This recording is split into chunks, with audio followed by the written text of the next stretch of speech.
Hello, my name is Kayla Hare, and today I will be giving a presentation on the DRA. So the DRA is a popular assessment for teachers to give, especially elementary school teachers who have students in the early stages of learning to read. So this assessment can be given, though, to any student between kindergarten and 8th grade, so it's not restricted only to elementary school teachers. Pictured here is the DRA kit. As you can probably tell, this kit is very large, and it contains everything that a teacher needs to give the DRA. So it has the booklets the students read out loud, it has scoring sheets for teachers to mark as the student reads, and it has the manuals to assist with evaluating the student's scores once the student has finished the assessment. So the only downside to this box is that it can be a little bit intimidating when you open it and you see everything that's in there, but other than that, it's incredibly useful.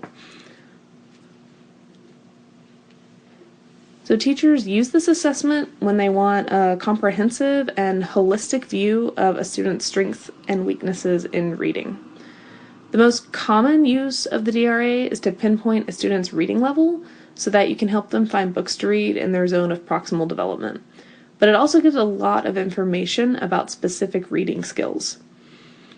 So some teachers give this assessment once a year, usually at the start of a new school year, but some teachers give this assessment multiple times a year to monitor how a student is progressing.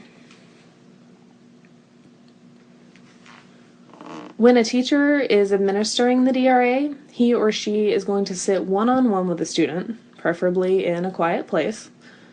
The teacher begins by asking the student questions related to their reading engagement. So for example, you might ask a student, what do you read when you're at home? Or do you prefer to read alone or to read out loud to someone? This is going to give you an idea of how engaged the student is in reading and whether or not they're reading when they are at home. As you can see in the photo, the teacher is sitting individually with the student. So after you ask the student engagement questions, you would then preview the passage with the student. After that, the student reads aloud while the teacher reads along on the scoring sheet. The teacher makes notes of errors and miscues the student makes while reading out loud, and then uses those to evaluate the student's reading level and other skills. Here we see the skills that are measured by the DRA. As you can see, there are a lot of them. So everything from reading engagement to words per minute, accuracy, reading rate, expression while reading, concepts of print, retell, written responses, and then overall reading level.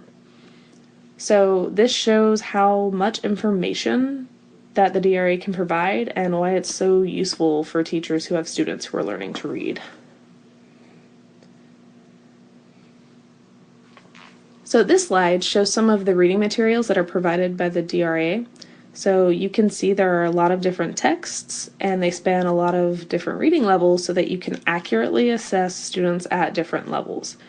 So it assesses students from kindergarten all the way through 8th grade reading levels, and the books are assigned based on the reading level that you think the student might be at when you first start to assess them. And then you would change it if it turns out that's not the student's correct reading level. This slide shows a sample DRA scoring sheet.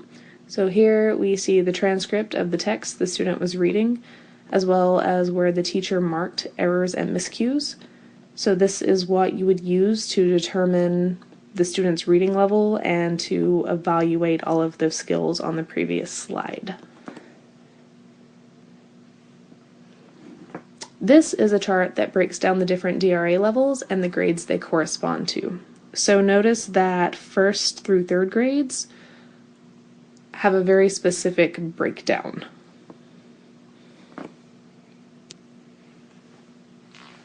In terms of the strengths of the DRA, it really is one of the best assessments to get the big picture of a student's strengths and weaknesses in reading.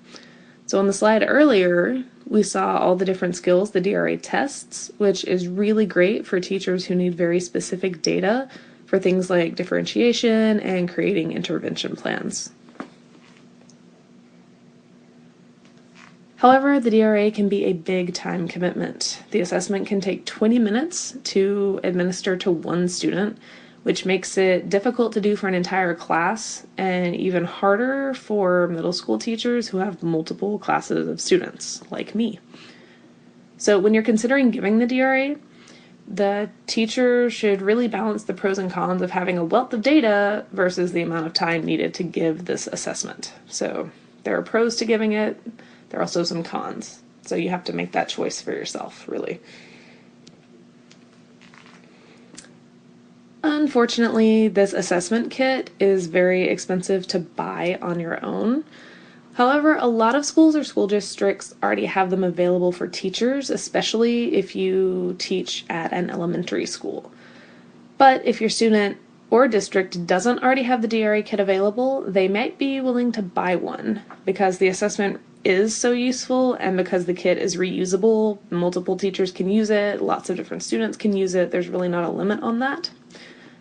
Also, if you're a Teach for America Corps member in San Jose, the TFA office has DRA kits available for the teachers to borrow. But if none of these options are available for you, you can buy them online. They are between $300 and $600, depending on the seller, but if you are willing to spend that money, it is available to you. So, thank you for listening to my presentation. I hope you learned a lot about the DRA. Thank you.